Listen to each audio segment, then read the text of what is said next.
İndi isə bizə video formatda qoşulan Prezident İlham Əliyevi çıxış etməyə dəvət edirəm.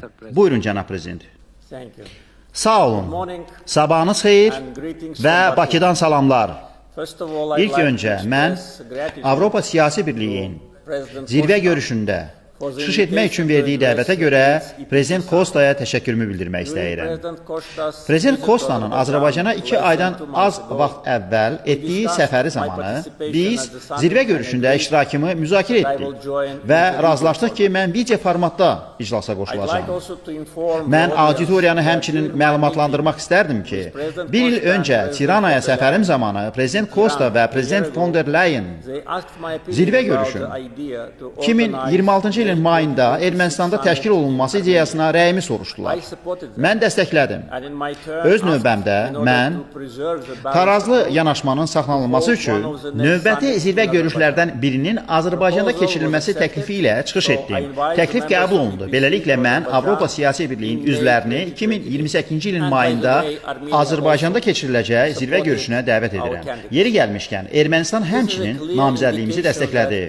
Bu, Azərbaycan ilə Ermənistan arasında sülhün real olmasının aydın göstəricisidir. Biz cəmi 9 aydır ki, sülh şəraitindəyik və sülhdə yaşamağa öyrənirik. Ötən ilin avqustunda Vaşinqtonda Ağ Evdə Ermənistan və Azərbaycan liderləri birgə bəyannaməni imzaladılar. Prezident Trump artıq qeyd edildiyi kimi, həmçinin şahid kimi imza atdı. Ermənistan və Azərbaycanın xarici işlər nazirləri sülh sazişin mətnini parafladılar. Bizim üçün və əminəm ki, Ermənistanlı həmkarlarımız üçün sülh qurulub. Sülhün əldə olunması faktı əsasında Azərbaycan 90-cı illərin əvvəlindən Ermənistana tətbiq olunan bütün tranzit məhdudiyyətləri bir tərəfli qaydada aradan qaldırdı. İndiyə qədər 28 min ton yük Ermənistana Azərbaycan ərazisi vasitəsilə çatdırılmışdır. Azərbaycan hətta əlavə addımlar atdı.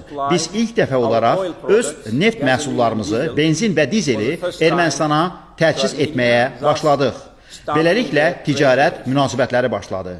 Bu vaxta qədər 12 min ton neft məhsullarımız Ermənistana ixrac edilib.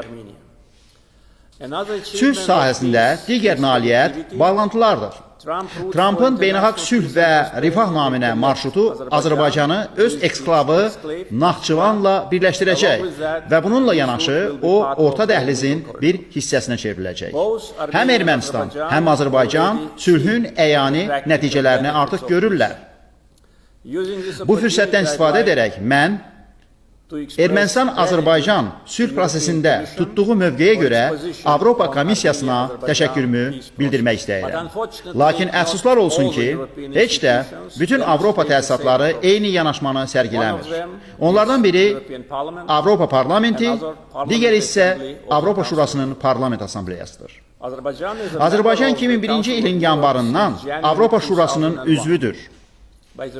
Yeri gəlmişkən, mən o vaxt parlament üzvü və Azərbaycanın nümayəndə heyətinin rəhbəri kimi AŞPA-nın fəal üzvlərindən biri idim. Nümayəndə heyətimizə 2024-cü ilin yanvarına qədər Avropa Şurasında heç zaman məhdudiyyətlər tətbiq edilməmişdir. 2023-cü ilin sentyabrında Azərbaycan Qarabağda separatçılığa son qoydu. Biz BMT-nin Təhlükəsizlik Şurasının 1993-cü ildə qəbul etdiyi və 30 il kağız üzərində qalan 4 qətnaməsini özümüz icra etdik. 4 ay sonra AŞPA nümayəndə heyətimizə sanksiyalar tətbiq etdi. Əfsuslar olsun ki, ikili standartlar bugün sanki AŞPA-nın bir iş təlimatıdır. Azərbaycanın ərazi bütövlüyü istənilən digər ölkənin ərazi bütövlüyü qədər eyni dəyərə malikdir. Bu məsələdə ikili standartlar qəbul edilməzdir. İndi isə Avropa Parlamentini götürək. Bu toplum sülh prosesinə dəstək vermək əvəzinə ona qarşı sabotajla məşğul olur. İkinci Qarabağ müharibəsi bitdikdən cəmi 6 ay sonra 2021-ci ilin mayından 2026-cı ilin aprelin 30-una qədər Avropa Parlamenti Azərbaycanla bağlı təhqir və yalanlarla dolu 14 qətnamə qəbul edib. Sadəcə təsəvvür edin, 5 il ərzində 14 qətnamə aludəçilikdir. Ən sonuncusu, cəmi 4 gün əvvəl bilərəkdən zirvə görüşü ərəfəsində qəbul edildi. Avropa Parlamenti ksenofobiya, İslamofobiya, antisemitizm, miqrasiya, rəqabətçilik, evsiz insanların məsələsi kimi fundamental problemləri həll etmək əvəzinə böhtan və yalan yayaraq Azərbaycanı hədəfə alır. Səbəb isə odur ki, Azərbaycan öz ərazi bütövlüyünü və suverenliyini bərpa edir. Separatçılığa son qoyub və müharibə cinayətkarlarını ədalət mühakiməsinə cəlb edir. Cavab olaraq, Azərbaycan Parlamenti mayın 1-də Avropa Parlamenti ilə bütün sahələrdə əməkdaşlığı dayandırmaq, Avropa İttifaqı Azərbaycan Parlament Əməkdaşlığı Komitəsinin işində iştirakına son qoymaq və Avronest Parlament Asambleyasında üzvlüyün dayandırılmasına aid prosedurlara başlamaqla bağlı rəsmi qərar qəbul edib. Nəzərə alsaq ki, Avropa siyasi birliyin zirvə görüşlərində biz öz fikirlərimizlə və narahat doğuran məsələlərlə açıq şəkildə mübadilə edirik. Mən sadəcə bu halda baş verənlər barədə həmkarlarımızı məlumatlandırmaq istədim ki, son qərarla bağlı səhv informasiya və manipulyasiya olmasın.